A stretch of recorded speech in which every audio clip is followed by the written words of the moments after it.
Hello, नमस्कार साथियों। स्वागत है आपका हमारे चैनल पे। Welcome to you teachers academy by VK. तो जैसे कि आपको मालूम है कि हम अपने चैनल पे DSSV एग्ज़ाम के लिए प्रीवियस ईयर क्वेश्चंस की सीरीज़ को चला रहे हैं और उसी संदर्भ में आज हम सीरीज़ का भाग 2 को पढ़ेंगे। तो चलिए शुरू करते हैं। तो शुरू करने से पहले अगर आप इस चैनल पर नए हैं तो प्लीज़ चैनल को लाइक करें, सब्सक्राइब करें और शेयर ज़रूर करें और कमेंट्स करके बताएं कि क्वेश्चंस आपको कैसे लगे। तो बढ़ते हैं पहले क्वेश्चंस पे। पहला क्वेश्चन है, गांधी इरविन समझौता किस वर्ष हुआ था? तो गांधी इरविन पैक्ट पूछा गया कि गांधी इरविन जो पैक्ट हुआ था वो किस समय हुआ? तो गांधी इरविन पैक्ट जो था, आपको आंसर देना है, बताइए कब हुआ था। तो गांधी इरविन समझौता 1931 में हुआ था। तो ये समझौता जो है एक लॉर्ड इरविन थे और महात्मा गांधी के बीच हुआ था। 5 मार्च 1931 को हुआ था। और बुलेट पॉइंट्स देख सकते हैं आप कि महात्मा गांधी और वायसराय इरविन के मध्य 5 मार्च 1931 को एक पैक्ट होता है जिसे गांधी इरविन पैक्ट के नाम से जाना गया। हालांकि ये दिल्ली में हुआ था इसलिए दिल्ली समझौता के नाम से भी जाना गया। इसमें इस समझौते में ये था कि कांग्रेस जो थी, जिस कांग्रेस ने सबने अवज्ञा आंदोलन यानी कि सिविल डिसओबीडिएंट मूवमेंट शुरू किया था, उसको समाप्त करने की घोषणा कर देते हैं। और गांधी जी जो हैं, वायसराय इरविन उनसे कहते हैं कि आप द्वितीय गोलमेज सम्मेलन में शामिल हों। तो अखिल भारतीय जो कांग्रेस थी उसकी तरफ से एकमात्र व्यक्ति ऐसे थे जो दूसरे गोलमेज सम्मेलन में शामिल होते हैं। कहाँ पे होते हैं गोलमेज सम्मेलन? ये लंदन में हो रहे होते हैं।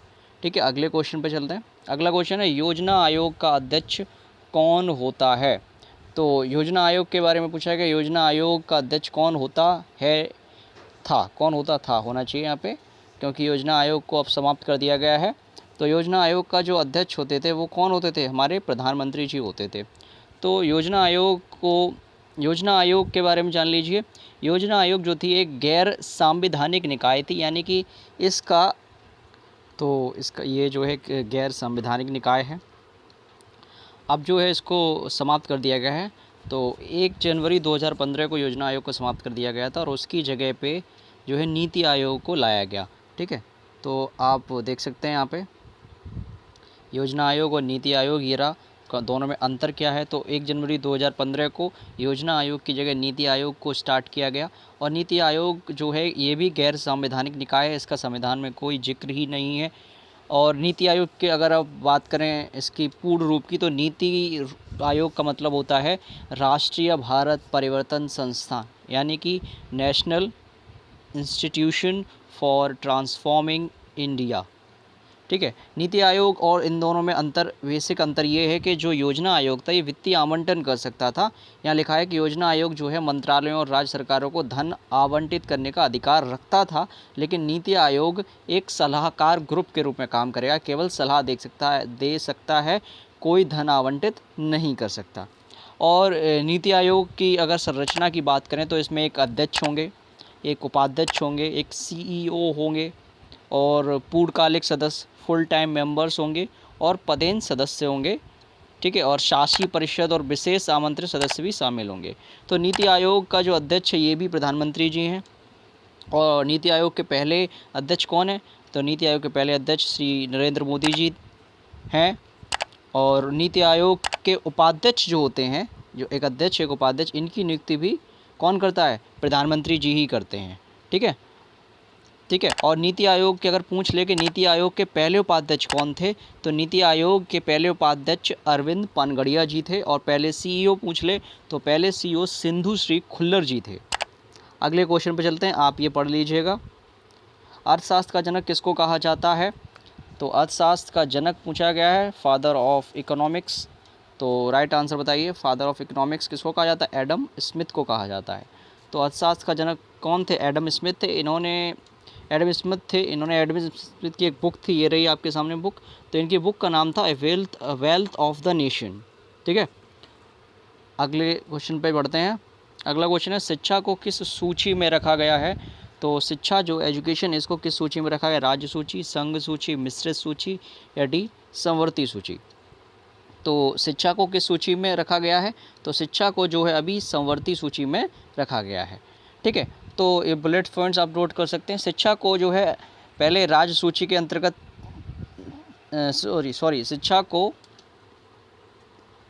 शिक्षा को संविधान के अंतर्गत 42वें संशोधन 1976 में इसे जो है समवर्ती सूची में के अंतर्गत शामिल कर लिया गया। समवर्ती सूची का अर्थ ये है कि इस सूची में जितने भी विषय सम्मिलित होंगे उन सूची पर जो कानून बनाने का अधिकार होगा वो केंद्र सरकार को भी होगा और राज्य सरकार को भी होगा। लेकिन अगर दोनों सरकारें, केंद्र सरकार और राज्य सरकार में कोई गतिरोध या मतभेद उत्पन्न होता है तो केंद्र सरकार द्वारा बनाया गया कानून ही मान्य होगा, राज्य सरकार द्वारा बनाया कानून मान्य नहीं होगा।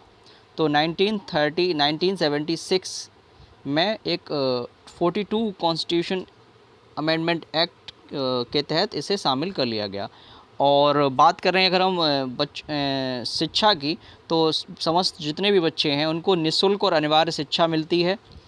राज्य जो है 6 से 14 साल के जितने भी बच्चे होते हैं उन्हें प्राइमरी शिक्षा मिलती है। ये किस आर्टिकल के अंतर्गत है, ये आर्टिकल 21 का ए या का, तो 21 का के अंतर्गत है, जो एक मौलिक अधिकार है। और इसे कब इसमें जोड़ा गया, इसे भी ये जो आपको दिखाई दे रहा है अनुच्छेद 21 का, इसको जो है 86वें संविधान संशोधन 2002 के तहत जोड़ा गया। अगला क्वेश्चन है इंडिया हाउस निम्न में से कहाँ पर स्थित है। तो इंडिया हाउस पूछा गया है, तो इंडिया हाउस कहाँ पर स्थित है, जल्दी से बताइए। तो इंडिया हाउस जो है ये लंदन में स्थित है। ठीक है, तो देख लीजिए इंडिया हाउस लंदन में स्थित है। तो इंडिया हाउस जो है एक तरीके से एक क्रांतिकारी संगठन था जिसे श्यामजी कृष्ण वर्मा जी ने शुरू किया था 1905 से 1910 के बीच। जो भारत में जितने भी क्रांतिकारी आंदोलन चल रहे थे तो उनको भारत ही नहीं बाहर से भी चलाया जा रहा था। तो उसी क्रम में इंडिया हाउस एक संस्था थी जिसे लंदन में बनाया गया। अगले क्वेश्चन पे, अगला क्वेश्चन निम्न में से ऐसी कौन सी गैस है जिसको सूंघने से हंसी आती है। तो बताइए कौन सी गैस है। तो राइट आंसर बताइए। तो इसका राइट आंसर होगा N2O। यहाँ पे टाइपिंग थोड़ा अलग हो गया है, तो N2O यानी कि नाइट्रस ऑक्साइड। तो नाइट्रस ऑक्साइड ऐसी गैस है जिसको सूंघने पर हंसी आती है। ठीक है, बुलेट पॉइंट पे नोट कर सकते हैं। नाइट्रस ऑक्साइड जो एक इसे लाफिंग गैस के नाम से भी जाना जाता है और ये एक ग्रीन हाउस गैस है। ग्रीन हाउस गैस का मतलब क्या होता है, ग्रीन हाउस गैसें वो गैसें होती हैं जो पृथ्वी के वायुमंडल में होती हैं। और ये गैसें करती क्या हैं, सूर्य से जो भी ऊष्मा आती है तो वो ऊष्मा क्या होती है, परावर्तित भी होती है। लेकिन ये गैसें क्या करती हैं, सूर्य की ऊष्मा को यानी कि जैसे सूर्य की जो हीट होती है उसको वायुमंडल में आने तो देती हैं लेकिन वापस जाने नहीं देती। जब हीट वापस नहीं जाएगी तो हीट जो अर्थ है हमारी उसका तापमान बढ़ जाएगा और तापमान बढ़ने से क्या होगा, जितने भी ग्लेशियर्स हैं पिघलने लगेंगे। तो ग्रीन हाउस गैस बढ़ने से जो है क्या होता है, प्रकृति को नुकसान होता है और घटनाएं होती हैं, नदी बाढ़ आ रही है। ठीक है, और दिन ब दिन तापमान बढ़ता है, ये सब होती हैं। इसके बारे में बाद में पढ़ेंगे, हालांकि अब जान लीजिए। तो ग्रीन हाउस गैसों में सबसे ज़्यादा कौन सी ग्रीन हाउस गैस है, सबसे ज़्यादा कार्बन डाइऑक्साइड है, फिर मेथेन है एंड इसके बाद नाइट्रस ऑक्साइड। तो नाइट्रस ऑक्साइड जो है तीसरी सबसे ज़्यादा ग्रीन हाउस गैस है और बेहोशी के लिए यूज़ किया जाता है। अगले क्वेश्चन पर बढ़ते हैं। अगला क्वेश्चन है भारत में बैंकों का पहली बार राष्ट्रीयकरण किस वर्ष हुआ था। बहुत ही अच्छा क्वेश्चन। भारत में बैंकों का पहली बार राष्ट्रीयकरण कब हुआ। तो भारत में बैंकों का पहली बार राष्ट्रीयकरण जो है ये 1969 किसमें हुआ था, 1969 में हुआ था। और किसने किया था ये भी पूछा गया है। तो भारत में बैंकों का पहली बार जो राष्ट्रीयकरण जो किया था ये श्रीमती इंदिरा गांधी जी ने किया था। ठीक है, तो इंदिरा गांधी जी ने किया था। उनके काफ़ी कुछ पॉइंट्स थे। हाँ, हालांकि जान लीजिए कि जो राष्ट्रीयकरण किया गया था इसका मकसद क्या था करने का। राष्ट्रीयकरण करने का मकसद ये था कि जितने भी बैंक्स थे उस समय, तो वो बैंक्स क्या थे, एक तरीके से प्राइवेट जो उच्च धनी लोग थे उनके हाथों में उनके सब कार्यभार था। जो गरीब इंसान था उसके हाथों में वो बैंक तक पहुंच ही नहीं पाता। तो इसलिए किया गया था पहली बार राष्ट्रीयकरण। आगे बढ़ते हैं अगले क्वेश्चन पे। अगला क्वेश्चन, निम्न में से मुद्रा राक्षस के लेखक कौन है? तो मुद्रा राक्षस किसने लिखी है, इसका राइट आंसर बताइए।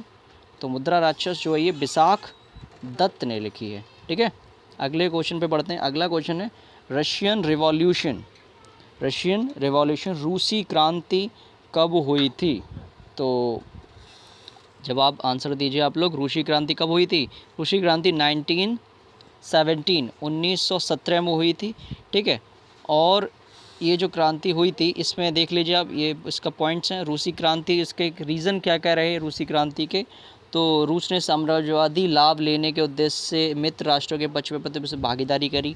तो रूस जो था फर्स्ट वर्ल्ड वॉर के समय जो था मित्र राष्ट्रों के पक्ष में खड़ा हुआ और उसे निम्नलिखित समस्याओं का सामना भी करना पड़ा। उसने जब फर्स्ट वर्ल्ड वॉर चल रही थी तो उसने अपने जो सेना भर्ती की थी बहुत बड़ी मात्रा में करी थी, लेकिन उन्हें उपलब्ध जो हथियार थे उन्हें उपलब्ध नहीं कराए और वेतन भी नहीं मिला। जब सैनिकों को वेतन नहीं मिला तो उन्होंने एक असंतोष बढ़ गया और परिवहन के साधन भी नहीं थे अच्छे खासे। और 1916 में अकाल भी पड़ा उस समय। तो उस खाने पीने की जो खाद्यान्न समस्या है वो भी काफ़ी ज़्यादा हो गई और यही सभी जो तात्कालिक कारण रहे ये रूसी क्रांति के हुए। अब रूसी क्रांति के और भी बहुत सारे कारण हैं, ये पढ़ लीजिएगा। अब अगले क्वेश्चन पे बढ़ते हैं। अगला क्वेश्चन है लोकसभा में किसी विधेयक को धन विधेयक है ये कौन प्रमाणित करता है? तो लोकसभा में जो विधेयक लाया जाता है, अगर ये विधेयक धन विधेयक है तो ये कौन प्रमाणित करता है कि किसी विधेयक को धन विधेयक के सूची में रखा जाएगा? तो सिंपल सी बात है, लोकसभा जो अध्यक्ष होते हैं वो ये प्रमाणित करते हैं कि कोई भी विधेयक है ये धन विधेयक है या नहीं। तो इसके बारे में जान लीजिए। लोकसभा की बात करें तो लोकसभा जो है संसद का निम्न सदन है। संसद में 2 सदन होते हैं, उच्च सदन हो गया राज्यसभा और निम्न सदन हो गया लोकसभा। उच्च सदन हो गया राज्यसभा, आर्टिकल 80 कहता है, अनुच्छेद 80 के तहत स्थापित है। और लोकसभा निम्न सदन है और अनुच्छेद 81 के अंतर्गत आता है। और अभी बात कर लें तो अभी वर्तमान में कौन सी लोकसभा कार्यरत है, ये भी बहुत पूछा गया है। अभी वर्तमान में 17वीं लोकसभा कार्यरत है जिसके अध्यक्ष हैं ओम बिरला जी। यहाँ पे ये लिखा हुआ है ओम बिरला जी, ये रहा ओम बिरला जी, कर लीजिएगा, ओम बिरला जी हैं। ठीक है, और ये संसद में विधेयक हैं, देख लीजिए आप, साधारण विधेयक, वित्त विधेयक और संविधान संशोधन विधेयक आते हैं। और धन विधेयक जो है कौन से आर्टिकल में? 110 अनुच्छेद है उसके तहत, आर्टिकल 110 के तहत धन विधेयक लाया जाता है। आगे बढ़ते हैं। अगला है मोनाजाइट निम्न में से किसका अयस्क है? तो मोनाजाइट बताइए किसका अयस्क है, राइट आंसर इसका दीजिए। तो मोनाजाइट जो है थोरियम का अयस्क है। अयस्क क्या होते हैं? अयस्क एक तरीके से, अयस्क मतलब और वो होते हैं जिनसे हम कोई भी धातु प्राप्त कर सकते हैं, विभिन्न विधियों से प्राप्त कर सकते हैं। तो मोनाजाइट से हमें थोरियम मिलता है। आगे बढ़ते हैं। इंग्लैंड का प्रथम प्रधानमंत्री निम्न में से कौन था? तो इंग्लैंड का प्रथम प्रधानमंत्री कौन था बताइए? Alexander Cunningham, Robert Walpole, king George प्रथम या जॉर्ज प्रथम? तो इसका आंसर होगा, क्या होगा इसका आंसर होगा बी, रॉबर्ट वालपोल। तो इंग्लैंड का जो प्रथम प्रधानमंत्री था वो रॉबर्ट वालपोल थे। और ये भी जान लीजिए, ये भी बहुत पूछा गया है कि जब भारत को स्वतंत्रता मिली थी 1947 में, तो उस समय इंग्लैंड का प्रधानमंत्री कौन था?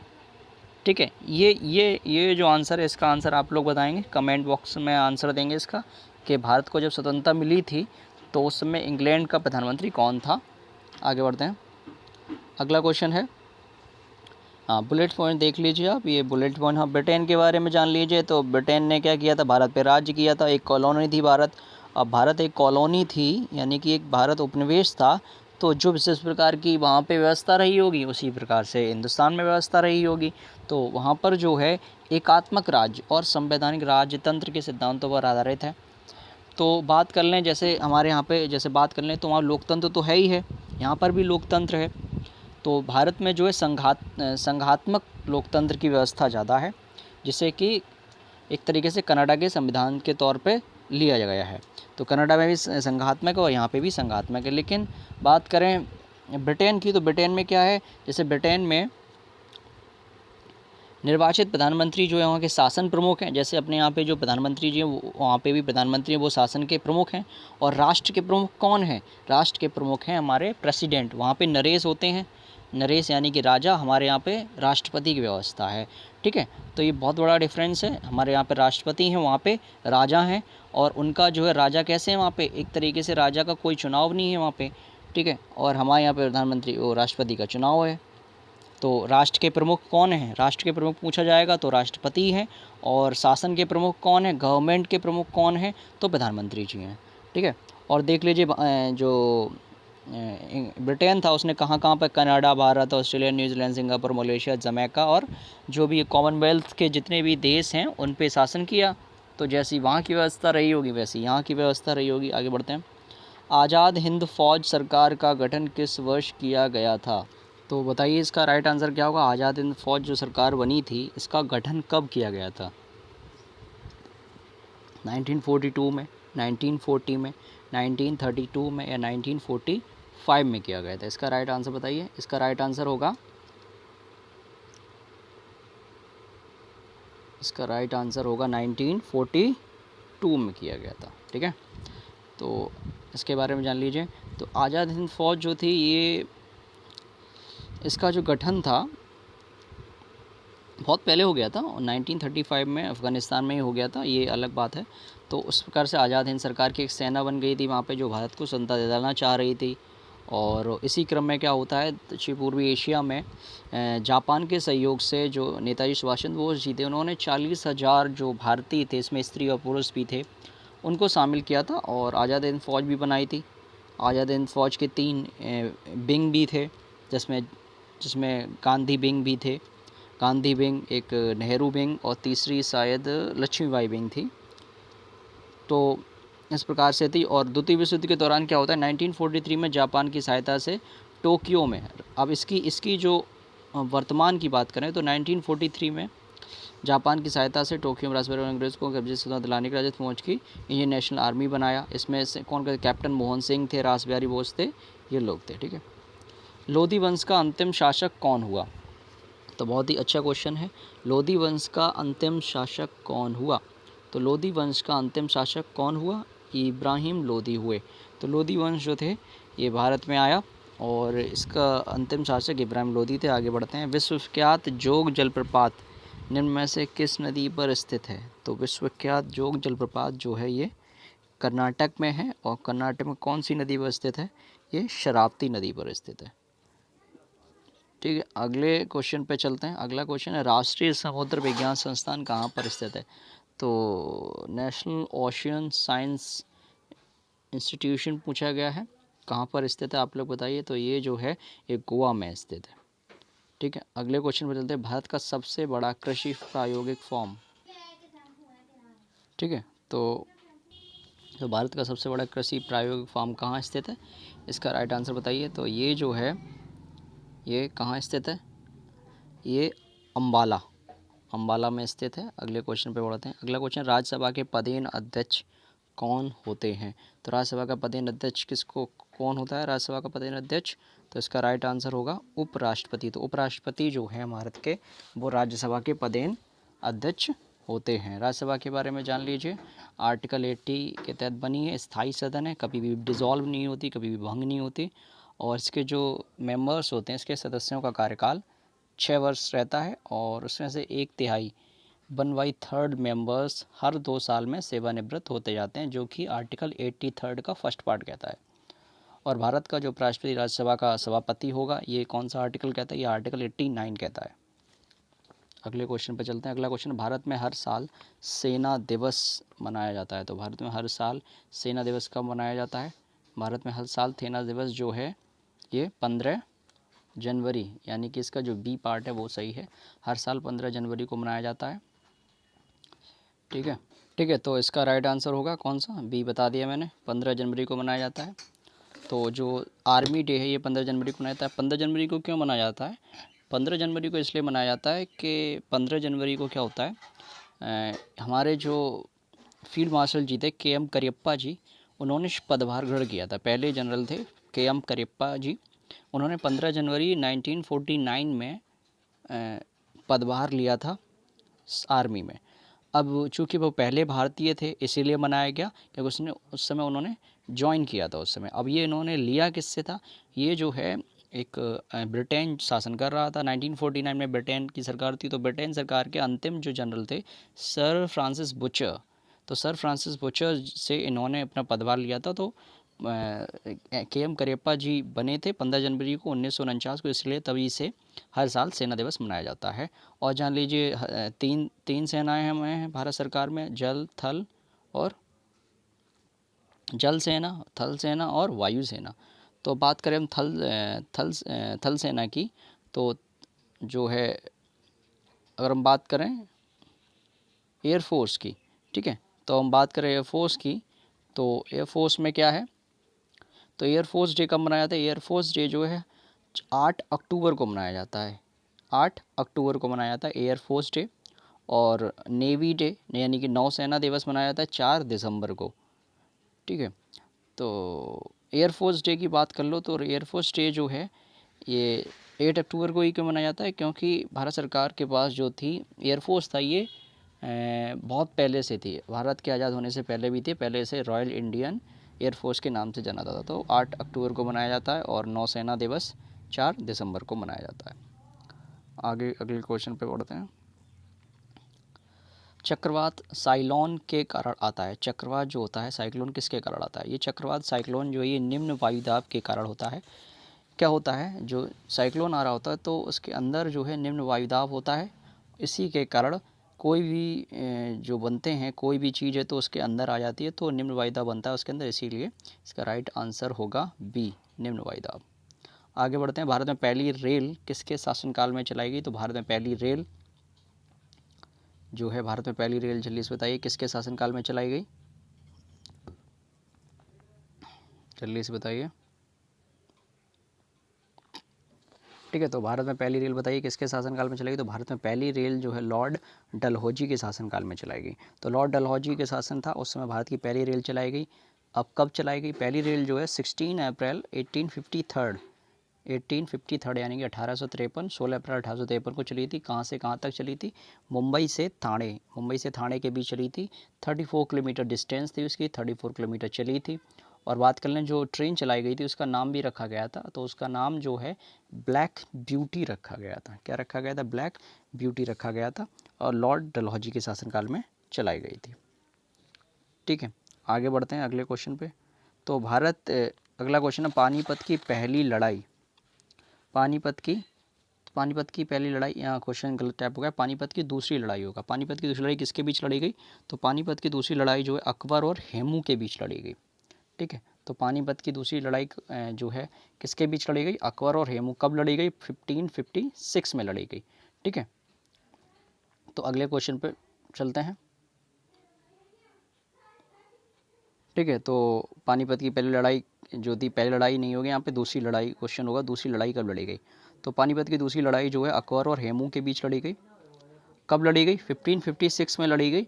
चूँकि अकबर और हेमू के बीच लड़ी गई थी, तो अकबर में जो था बैरम खां थे, बैरम खां जो थे वो संचालन कर रहे थे, तो बैरम खां लड़े थे और अकबर और हेमू के बीच। अब बात कर लें पानीपत की लड़ाई, पहली लड़ाई पूछा गया, तो पहली लड़ाई भी बात कर लीजिए। पहली लड़ाई जो है 21 अप्रैल को 1526 में 1526 में लड़ी गई थी, बाबर और इब्राहिम लोदी के बीच। ठीक है, तो लोदी वंश जो थे, तो बाबर और इब्राहिम लोदी के बीच लड़ी गई थी 1526 में। और तीसरी लड़ाई की बात करें, कुल टोटल 3 लड़ाई हुई हैं पानीपत की, पहली लड़ाई, दूसरी लड़ाई, तीसरी लड़ाई।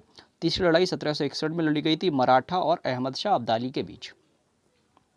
अगले क्वेश्चन पे चलते हैं। मानसरोवर झील किस नदी पर स्थित है? ठीक है, अगला क्वेश्चन है मानसरोवर झील कहाँ स्थित है? तो आपको बताना है मानसरोवर झील कहाँ है, नेपाल में है, चीन में है, तिब्बत में है या भारत में है? तो मानसरोवर झील कहाँ पे स्थित है? तिब्बत में स्थित है मानसरोवर झील। तिब्बत कहाँ है? तिब्बत भारत के ऊपरी भाग में, पूर्वी भाग में और उत्तर पूर्वी ऊपर पड़ता है। चाइना ने जिसको कैप्चर कर रखा है, चाइना ने जिस पर कब्जा कमा रखा है तिब्बत पे, वहाँ पे मानसरोवर झील निकलता है।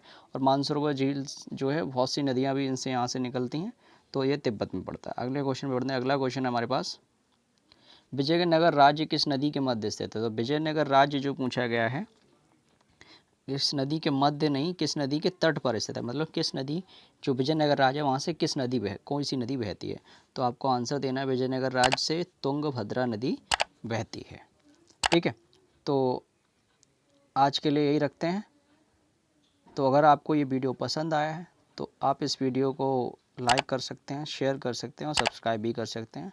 और आज का जो आपको क्वेश्चन पूछा गया उस क्वेश्चन का आंसर कमेंट बॉक्स में दीजिएगा। ठीक है, और हमारे चैनल को सब्सक्राइब भी करें और ज़्यादा से ज़्यादा शेयर करें। तो मिलते हैं आपको अगले वीडियो में, तब तक के लिए धन्यवाद।